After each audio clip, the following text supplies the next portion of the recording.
The wonderful Birch. Once upon a time there were a man and a woman who had an only daughter. Now it happened that one of their sheep went astray, and they set out to look for it, and searched, each in a different part of the wood. Then the good wife met a witch, who said to her, "If you spit, you miserable creature, if you spit into the sheath of my knife, or if you run between my legs, I shall change you into a black sheep." The woman neither spat, nor did she run between her legs, but yet the witch changed her into a sheep. Then she made herself look exactly like the woman, and called out to the good man, "Ho, old man, halloa, I have found the sheep already." The man thought the witch was really his wife, and he did not know that his wife was the sheep, so he went home with her, glad at heart because his sheep was found. When they were safe at home, the witch said to the man, "Look here, old man, we must really kill that sheep lest it run away to the wood again." The man, who was a peaceable, quiet sort of fellow, made no objections, but simply said, "Good, let us do so."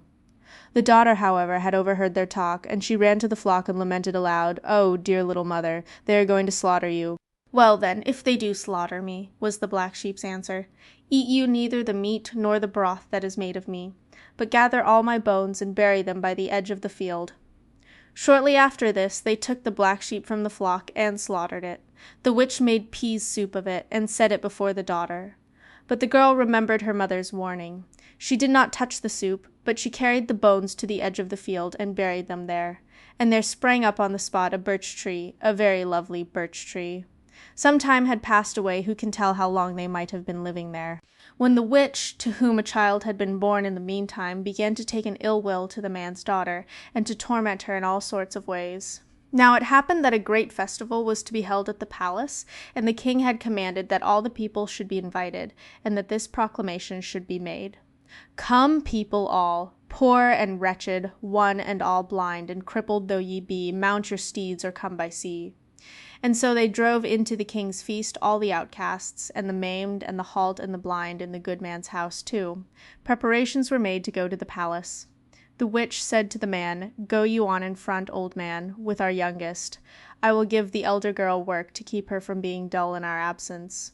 So the man took the child and set out, but the witch kindled a fire on the hearth, threw a potful of barleycorns among the cinders, and said to the girl, "If you have not picked the barley out of the ashes, and put it all back in the pot before nightfall, I shall eat you up." Then she hastened after the others, and the poor girl stayed at home and wept. She tried to be sure to pick up the grains of barley, but she soon saw how useless her labor was, and so she went in her sore trouble to the birch tree on her mother's grave, and cried because her mother lay dead beneath the sod and could help her no longer. In the midst of her grief she suddenly heard her mother's voice speak from the grave, and say to her, "Why do you weep, little daughter?" "The witch has scattered barleycorns on the hearth, and bid me pick them out of the ashes," said the girl. "That is why I weep, dear little mother."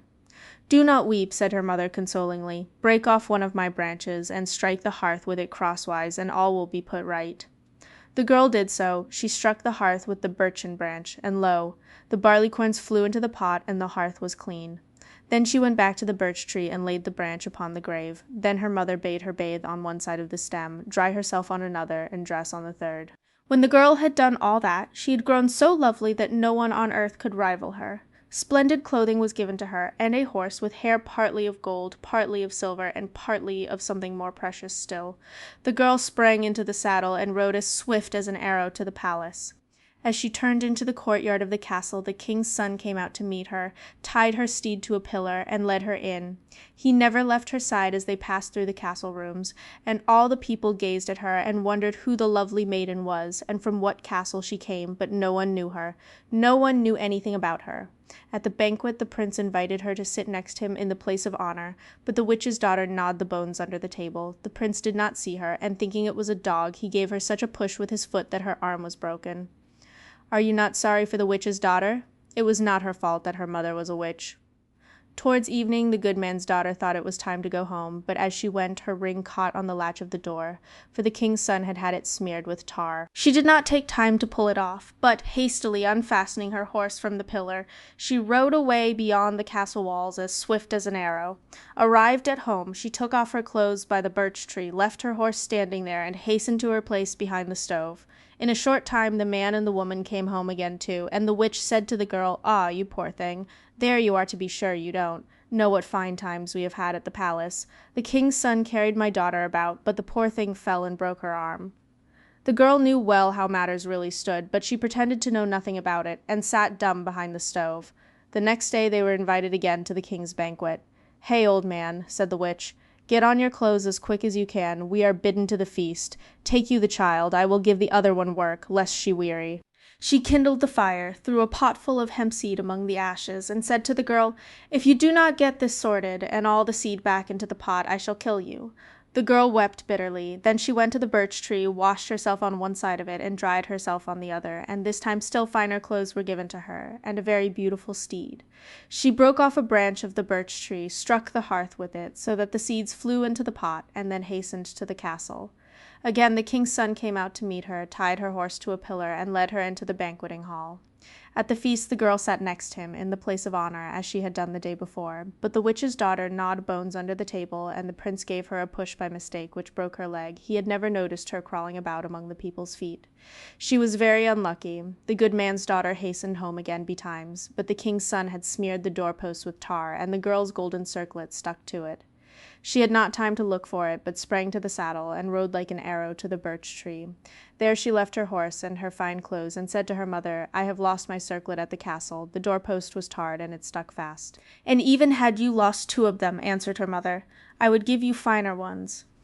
Then the girl hastened home, and when her father came home from the feast with the witch, she was in her usual place behind the stove. Then the witch said to her, "You poor thing, what is there to see here compared with what we have seen at the palace? The king's son carried my daughter from one room to another. He let her fall. 'Tis true, and my child's foot was broken. The man's daughter held her peace all the time, and busied herself about the hearth. The night passed, and when the day began to dawn, the witch awakened her husband, crying, 'Hi, get up, old man, we are bidden to the royal banquet.' So the old man got up. Then the witch gave him the child, saying, 'Take you the little one, I will give the other girl work to do, else she will weary at home alone.' She did as usual. This time it was a dish of milk she poured upon the ashes, saying, 'If you do not get all the milk into the dish again before I come home, you will suffer for it.' How frightened the girl was this time! She ran to the birch tree, and by its magic power her task was accomplished, and then she rode away to the palace as before. When she got to the courtyard she found the prince waiting for her. He led her into the hall, where she was highly honored, but the witch's daughter sucked the bones under the table, and crouching at the people's feet, she got an eye knocked out, poor thing. Now no one knew any more than before about the good man's daughter. No one knew whence she came, but the prince had had the threshold smeared with tar, and as she fled her gold slippers stuck to it. She reached the birch tree, and laying aside her finery, she said, "Alas, I dear little mother, I have lost my gold slippers." "Let them be," was her mother's reply. "If you need them, I shall give you finer ones." Scarcely was she in her usual place behind the stove, when her father came home with the witch. Immediately the witch began to mock her, saying, "Ah, you poor thing, there is nothing for you to see here, and what great things we have seen at the palace. My little girl was carried about again, but had the ill luck to fall and get her eye knocked out. You stupid thing, you! What do you know about anything?" "Yes, indeed, what can I know?" replied the girl. "I had enough to do to get the hearth clean." Now the prince had kept all the things the girl had lost, and he soon set about finding the owner of them. For this purpose a great banquet was given on the 4th day, and all the people were invited to the palace. The witch got ready to go too. She tied a wooden beetle on where her child's foot should have been, a log of wood instead of an arm, and stuck a bit of dirt in the empty socket for an eye, and took the child with her to the castle. When all the people were gathered together, the king's son stepped in among the crowd and cried, "The maiden whose finger this ring slips over, whose head this golden hoop encircles, and whose foot this shoe fits, shall be my bride." What a great trying on there was now among them all. The things would fit no one, however. "The cinder wench is not here," said the prince at last. "Go and fetch her, and let her try on the things." So the girl was fetched, and the prince was just going to hand the ornaments to her, when the witch held him back, saying, "Don't give them to her. She soils everything with cinders. Give them to my daughter rather." Well then the prince gave the witch's daughter the ring, and the woman filed and pared away at her daughter's finger till the ring fitted. It was the same with the circlet and the shoes of gold. The witch would not allow them to be handed to the cinder wench. She worked at her own daughter's head and feet till she got the things forced on. What was to be done now? The prince had to take the witch's daughter for his bride, whether he would or no. He sneaked away to her father's house with her. However, for he was ashamed to hold the wedding festivities at the palace with so strange a bride. Some days passed, and at last he had to take his bride home to the palace, and he got ready to do so. Just as they were taking leave, the kitchen wench sprang down from her place by the stove, on the pretext of fetching something from the cow-house, and in going by she whispered in the prince's ear, as he stood in the yard, "Alas, dear prince, do not rob me of my silver and my gold." Thereupon the king's son recognized the cinder wench, so he took both the girls with him, and set out. After they had gone some little way they came to the bank of a river, and the prince threw the witch's daughter across to serve as a bridge, and so got over with the cinder wench. There lay the witch's daughter, then, like a bridge over the river, and could not stir, though her heart was consumed with grief. No help was near, so she cried at last in her anguish, "May there grow a golden hemlock out of my body. Perhaps my mother will know me by that token." Scarcely had she spoken when a golden hemlock sprang up from her, and stood upon the bridge. Now, as soon as the prince had got rid of the witch's daughter, he greeted the cinder wench as his bride, and they wandered together to the birch tree which grew upon the mother's grave. There they received all sorts of treasures and riches, 3 sacks full of gold, and as much silver, and a splendid steed, which bore them home to the palace. There they lived a long time together, and the young wife bore a son to the prince. Immediately word was brought to the witch that her daughter had borne a son, for they all believed the young king's wife to be the witch's daughter. So, said the witch to herself, I had better away with my gift for the infant, then. And so saying she set out. Thus it happened that she came to the bank of the river, and there she saw the beautiful golden hemlock growing in the middle of the bridge, and when she began to cut it down to take to her grandchild, she heard a voice moaning, "Alas, dear mother, do not cut me so." "Are you here?" demanded the witch. "Indeed I am, dear little mother," answered the daughter. "They threw me across the river to make a bridge of me." In a moment the witch had the bridge shivered to atoms, and then she hastened away to the palace. Stepping up to the young queen's bed, she began to try her magic arts upon her, saying, "Spit, you wretch, on the blade of my knife, bewitch my knife's blade for me, and I shall change you into a reindeer of the forest." "Are you there again to bring trouble upon me?" said the young woman. She neither spat nor did anything else, but still the witch changed her into a reindeer, and smuggled her own daughter into her place as the prince's wife. But now the child grew restless and cried, because it missed its mother's care. They took it to the court and tried to pacify it in every conceivable way, but its crying never ceased. "What makes the child so restless?" asked the prince, and he went to a wise widow woman to ask her advice. "I? Your own wife is not at home," said the widow woman. "She is living like a reindeer in the wood. You have the witch's daughter for a wife now, and the witch herself for a mother-in-law." "Is there any way of getting my own wife back from the wood again?" asked the prince. "Give me the child," answered the widow woman. "I'll take it with me tomorrow when I go to drive the cows to the wood. I'll make a rustling among the birch leaves, and a trembling among the aspens. Perhaps the boy will grow quiet when he hears it." "Yes, take the child away, take it to the wood with you to quiet it," said the prince, and led the widow woman into the castle. "How now you are going to send the child away to the wood?" said the witch in a suspicious tone, and tried to interfere. But the king's son stood firm by what he had commanded, and said, "Carry the child about the wood, perhaps that will pacify it." So the widow woman took the child to the wood. She came to the edge of a marsh, and seeing a herd of reindeer there, she began all at once to sing, "Little Bright Eyes, Little Red Skin, come nurse the child you bore. That bloodthirsty monster, that man-eater grim, shall nurse him, shall tend him no more. They may threaten and force as they will, he turns from her, shrinks from her still." And immediately the reindeer drew near, and nursed and tended the child the whole day long. But at nightfall it had to follow the herd, and said to the widow woman, "Bring me the child tomorrow, and again the following day. After that I must wander with the herd far away to other lands." The following morning the widow woman went back to the castle to fetch the child. The witch interfered, of course, but the prince said, "Take it and carry it about in the open air. The boy is quieter at night, to be sure, when he has been in the wood all day."